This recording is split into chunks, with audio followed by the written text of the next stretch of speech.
Pride and Prejudice, Chapter 32.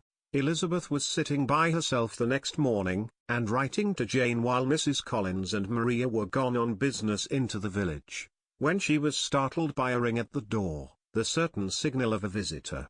As she had heard no carriage, she thought it not unlikely to be Lady Catherine, and under that apprehension was putting away her half-finished letter that she might escape all impertinent questions, when the door opened, and, to her very great surprise, Mr. Darcy, and Mr. Darcy only, entered the room.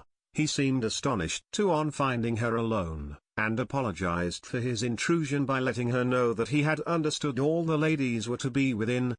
They then sat down, and when her inquiries after Rossings were made, seemed in danger of sinking into total silence.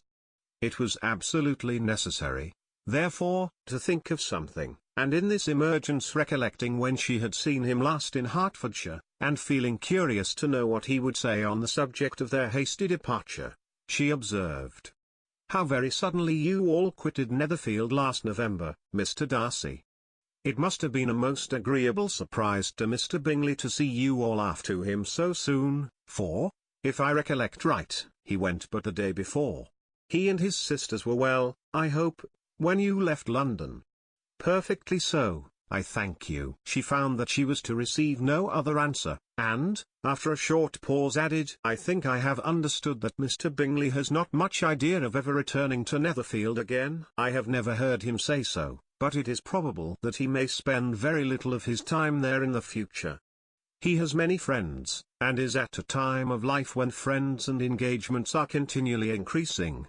If he means to be but little at Netherfield, it would be better for the neighbourhood that he should give up the place entirely, for then we might possibly get a settled family there. But, perhaps, Mr. Bingley did not take the house so much for the convenience of the neighbourhood as for his own, and we must expect him to keep it or quit it on the same principle." "I should not be surprised," said Darcy, "if he were to give it up as soon as any eligible purchase offers." Elizabeth made no answer.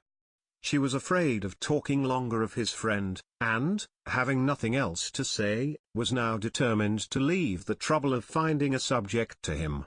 He took the hint, and soon began with, "This seems a very comfortable house. Lady Catherine, I believe, did a great deal to it when Mr. Collins first came to Hunsford." "I believe she did, and I am sure she could not have bestowed her kindness on a more grateful object. Mr. Collins appears to be very fortunate in his choice of a wife." "Yes, indeed. His friends may well rejoice in his having met with one of the very few sensible women who would have accepted him, or have made him happy if they had. My friend has an excellent understanding, though I am not certain that I consider her marrying Mr. Collins as the wisest thing she ever did. She seems perfectly happy, however, and in a prudential light it is certainly a very good match for her. It must be very agreeable for her to be settled within so easy a distance of her own family and friends." "An easy distance, do you call it? It is nearly 50 miles, and what is 50 miles of good road? Little more than half a day's journey." "Yes, I call it a very easy distance. I should never have considered the distance as one of the advantages of the match," cried Elizabeth. "I should never have said Mrs. Collins was settled near her family. It is a proof of your own attachment to Hertfordshire. Anything beyond the very neighbourhood of Longbourn, I suppose, would appear far." As he spoke there was a sort of smile which Elizabeth fancied she understood. He must be supposing her to be thinking of Jane and Netherfield, and she blushed as she answered, "I do not mean to say that a woman may not be settled too near her family. The far and the near must be relative, and depend on many varying circumstances. Where there is fortune to make the expenses of travelling unimportant, distance becomes no evil. But that is not the case here.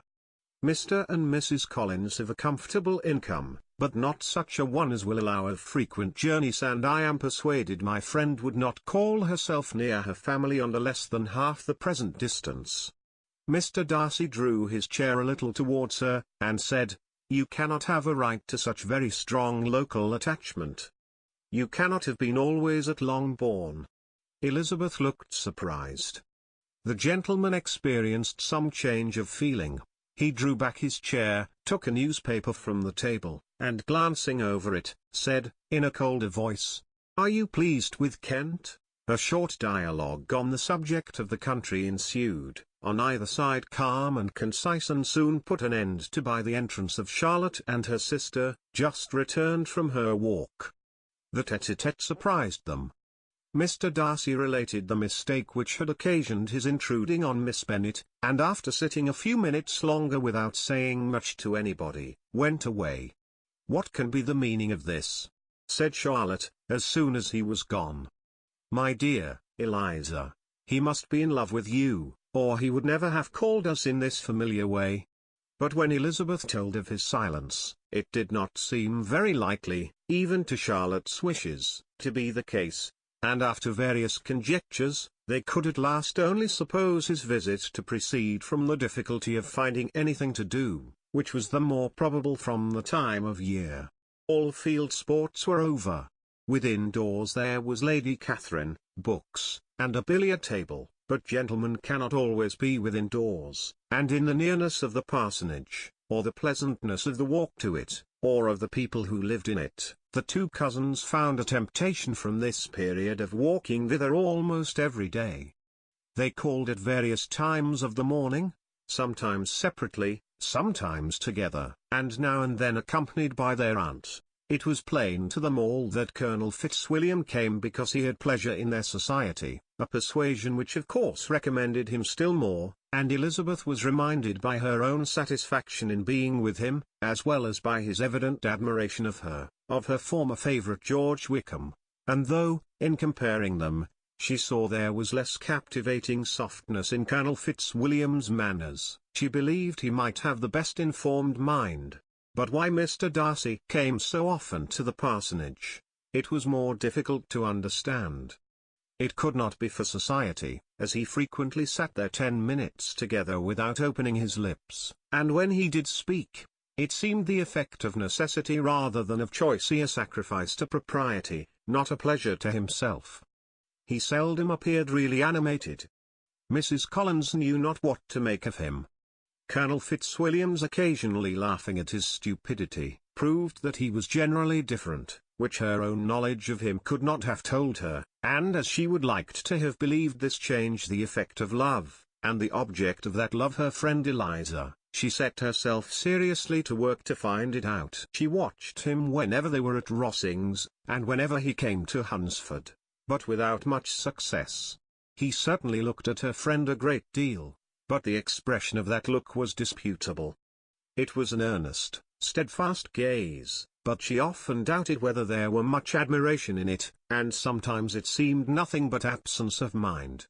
She had once or twice suggested to Elizabeth the possibility of his being partial to her, but Elizabeth always laughed at the idea, and Mrs. Collins did not think it right to press the subject, from the danger of raising expectations which might only end in disappointment. For in her opinion it admitted not of a doubt, that all her friend's dislike would vanish, if she could suppose him to be in her power. In her kind schemes for Elizabeth, she sometimes planned her marrying Colonel Fitzwilliam.